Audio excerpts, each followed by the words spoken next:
आज एक विषय कल से चल रहा है विधेयक को लेकर राज्यसभा में, जो है कि जॉन बिट्रास जो सीपीआई के सांसद हैं, उन्होंने एक विधेयक आरटी एक्ट से जुड़ा एक विधेयक पेश किया। उसको लेकर बहुत साथियों का फोन आया। तो आज का वीडियो, चूंकि अब आप अच्छे से जान रहे हैं कि इस लीगल टीम का जो मुख्य दायित्व है वो ये है कि आपके विधिक संघर्ष को बिल्कुल सफल करना है, लेकिन हमको आप पूरी तरीके से ये बताना है कि आपको गलत सूचनाओं से भी दूर रखना है, आपको गलत इन्फॉर्मेशन नहीं मिले, आपको सही और कुछ जानकारी मिले। लीगल टीम का ये भी दायित्व है। और दूसरी बात कि हम अपने इस न्यायिक संघर्ष में जीत पा रहे हैं, जीतेंगे, जरूर जीतेंगे, उसके लिए तब तक अपने हौसलों को बरकरार रखना है, हौसलों को टूटने नहीं देना है ना। बिल्कुल एकदम धैर्य रखिए। आपकी लीगल टीम जो है कि बिल्कुल इस संघर्ष को आपके लिए जीतेगी, क्योंकि अन्यायपूर्ण आदेश के खिलाफ हमारे जो पॉइंट्स हैं वो बहुत लॉजिकल हैं, वो प्राकृतिक न्याय सिद्धांत के अनुरूप है और उसके लिए हमको न्याय बिल्कुल मिलेगा, हमको हमारा जस्टिस मिलेगा। बिल्कुल उस पर हमारा पूरा भरोसा है माननीय सुप्रीम कोर्ट पे। तो कहने का मतलब यह है कि बहुत साथियों का फोन आया, तो उनकी ये परीक्षा है कि कल राज्यसभा में जो विधेयक पेश हुआ उसके लेके बहुत जो है अफवाह का बाजार गर्म है कि अब ये करने जा रही सरकार ऐसे वैसे।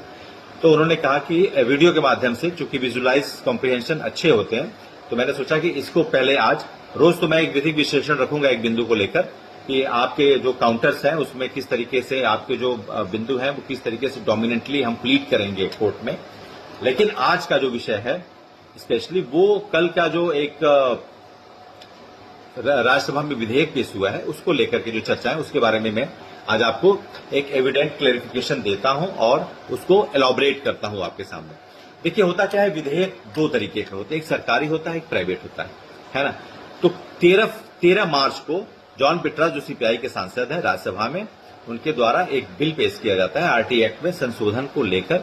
1 सितंबर 2025 माननीय सुप्रीम कोर्ट के आदेश से जो शिक्षक प्रभावित हुए हैं उसके लेकर संशोधन के लेकर कुछ ड्राफ्टिंग की गई थी। तो उसको लेकर कल से कयास लगाए जा रहे हैं, अफवाहों का बाजार गर्म है कि सरकार बिल लाई है, ये होने जा रहा है। तो उसकी पूरी व्याख्या मैं आपके सामने करूंगा। देखिए विधेयक दो तरीके के होते हैं, एक विधेयक होते हैं सरकारी जो सरकार द्वारा पेश किए जाते हैं, जनरली वही होते हैं, और एक विधेयक होते हैं प्राइवेट। राज्यसभा में कुछ जो है कि विधेयक या लोकसभा में जो विपक्ष के सांसद हैं तो वो विधेयक लाते हैं, उनको प्राइवेट विधेयक कहते हैं। तो जॉन बिट्रास सीपीआई के सांसद हैं, उनके द्वारा ये विधेयक 13 मार्च को लाया गया। इन विधेयक प्राइवेट विधेयक के बारे में कहते हैं कि ये शुक्रवार को जनरली जो है कि ये पेश किए जाते हैं किसी भी सदन में, राज्यसभा या लोकसभा में, और ये पेश होने के पहले 1 महीने की सूचना देनी पड़ती है पहले, है ना, इसकी प्री इंफॉर्मेशन करनी पड़ती है। ये होते प्राइवेट विधेयक। अब आपको बता दूं कि अभी तक 1970 के बाद किसी भी प्राइवेट विधेयक जो है वो कंप्लायंस नहीं कराया गया। ठीक है, इनिशिएशन होता है, प्राइवेट विधेयक आते हैं और माननीय सांसद विपक्ष के जो हैं वो ध्यान आकर्षण करते हैं सरकार का कि ये एक जो है कि विषय है, इस पे आपका ध्यान आकर्षित होना चाहिए। तो सबसे पहले तो जॉन बिट्रास जी को बहुत बहुत साधुवाद कि उन्होंने शिक्षकों के इतने बड़े इस कालखंड के इतिहास में शिक्षकों के कर्मचारियों की जो इतनी संख्या प्रभावित हुई है इस आदेश से, उसको लेकर के अब जो सदन में चर्चाएं होती थी, सदन में जो संसद सदस्यों द्वारा जो बात रखी गई, उससे अगले चरण में बढ़कर इसको प्राइवेट विधेयक के रूप में कम से कम सदन में लाया, तो सरकार का ध्यान तो आकृष्ट कराया। तो उसके लिए लीगल टीम आपके प्रति कृतज्ञता जो है कि ज्ञापित करती है। बहुत बहुत धन्यवाद 25 लाख शिक्षकों की तरफ से जॉन बिट्रास जी को बहुत बहुत धन्यवाद। लेकिन हम समझते हैं कि ये अभी जो प्राइवेट बिल है इससे अभी हमारे कोई संशोधन नहीं होने वाला है। ये सिर्फ एक तरह से अलार्मिंग था, सरकार का ध्यान आकृष्ट कराया। ये एक अटेंशन में, एक हॉरिजॉन ऑफ अटेंशन की बात कही गई है। और विधेयक दो तरीके के होते हैं, एक होते हैं सरकारी विधेयक जो जनरली सरकार द्वारा पेश किए जाते हैं और वो उनके कंप्लायंस होते हैं, ठीक है, वही स्वीकृत भी होते हैं। प्राइवेट विधेयक जो है कि विपक्ष के सांसदों द्वारा लाया जाता है, किसी भी सदन में वो लाया जा सकता है, ठीक है। तो 1970 के बाद कोई भी प्राइवेट विधेयक का कंप्लायंस नहीं कराया गया। जनरली ऐसा होता है कि सरकार जिसकी है, सरकार के ही मंशा से ही जो विधेयक पेश होंगे, पहले तो उसकी चर्चा होती है, ड्राफ्टिंग होती है, कैबिनेट में चर्चा होती है, फिर वो विधेयक पेश होते हैं। तो जाहिर सी बात है प्राइवेट विधेयकों का कोई मेंशन लिया नहीं जाता जनरली, ये बहुत इसकी प्रोबेबिलिटी बहुत कम होती है। विधेयक आपके भारतीय संविधान में 107 से लेकर 111 तक के अनुच्छेद में विधेयक के बारे में पूरा लिखा गया है। विधेयक जो होते हैं कानून बनने के पहले उनको 3 चरणों से गुजरना पड़ता है। पहला तो उनका वाचन होता है जिसमें शीर्षक और उद्देश्य के बारे में चर्चा की जाती है उस माननीय सांसद के द्वारा, या फिर सरकार के जो सांसद इसको किसी भी पोर्टफोलियो के हैं वो पेश करते हैं। तो पहले उसके शीर्षक और उद्देश्यों की चर्चा होती है। जो द्वितीय प्रक्रिया होती है उसमें उस पर जो है कि जनता की राय ली जाती है और उसको प्रवर या स्थायी समिति में भेजा जाता है, ठीक है, और कि उस पर जो है कि लास्ट ओपिनियन लिया जा सके। और तीसरे चरण में क्या होता है कि सदन, दोनों सदनों में उसको पारित करने के लिए फिर जो प्रक्रियाएं होती है मतदान की, वोटिंग की, वो होती है।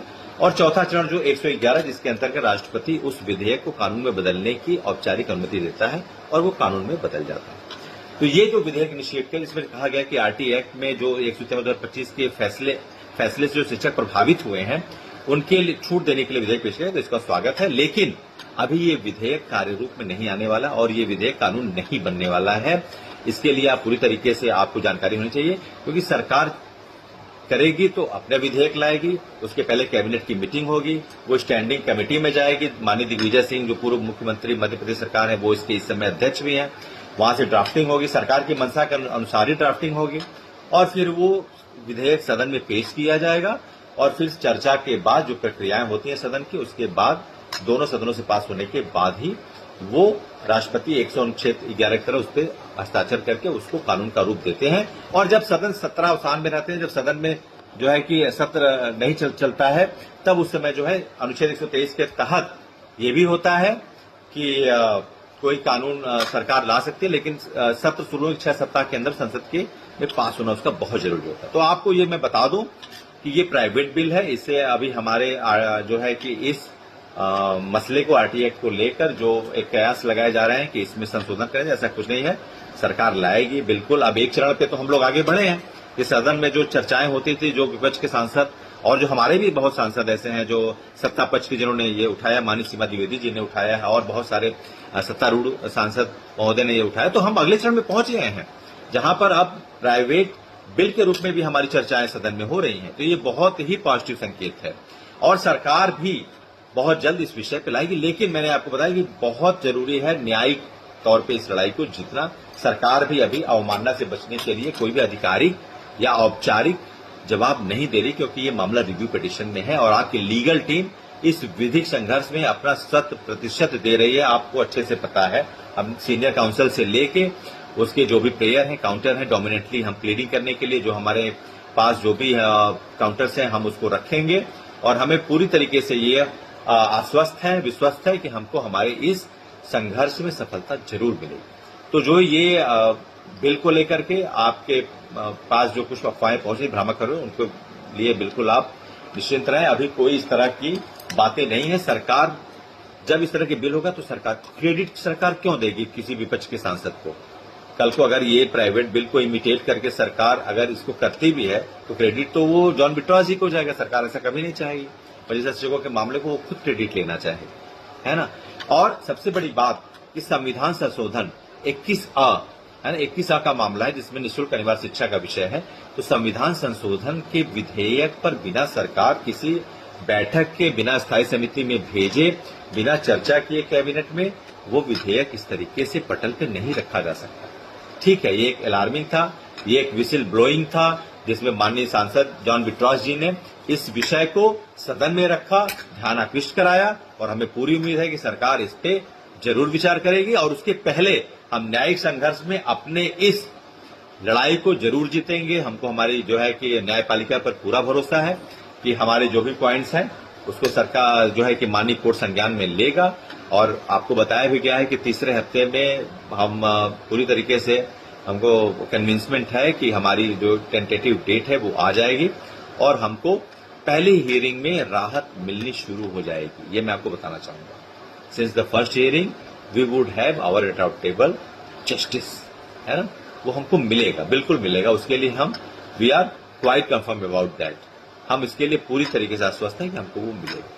तो राज्यसभा में जो चर्चाओं का बाजार गर्म है विधेयक को लेकर, उसके लिए मुझे अब पूरी तरीके से ये हो गया कि आप इस वीडियो के माध्यम से जान जाएंगे कि वो प्राइवेट बिल है, उसका कोई भी अभी सरकार संज्ञान नहीं लेने जा रही है, लेकिन अलार्मिंग है और सरकार जरूर, हम एक चरण आगे बढ़े हैं कि अब संसद में वो बहस से विधेयक तक आ गया। तो जाहिर सी बात है सरकार भी इतनी बड़ी शिक्षकों के इतने बड़े मसले को सबसाइड नहीं करेगी, वो नोटिफाइड जरूर करेगी। इसके लिए हम पूर्ण विश्वस्त हैं और आप की नौकरी के लिए लीगल टीम 24 घंटे 7 दिन। और हम आपको कल बताए भी थे कि लीगल टीम अब रोज 9 बजे हम एक विधिक विश्लेषण रखेंगे हर एक बिंदु का और आपको बताएंगे कैसे आपकी नौकरी सुरक्षित है ना। इसको एक रेफरेंस भी दिया गया है मेरे द्वारा कि ऑपरेशन है ना, operation legal team on TET mandation, operation legal team on TET mandation, TET mandation पे ऑपरेशन लीगल टीम का जो है वो जारी रहेगा। ठीक है, वो विधिक ऑपरेशन हमारा जारी रहेगा लीगल टीम का, जब तक कि हम देश के हर कोने के हर शिक्षक को उसका न्याय नहीं दिलाते। बहुत बहुत धन्यवाद, फिर अगले वीडियो में मिलते हैं। नमस्कार।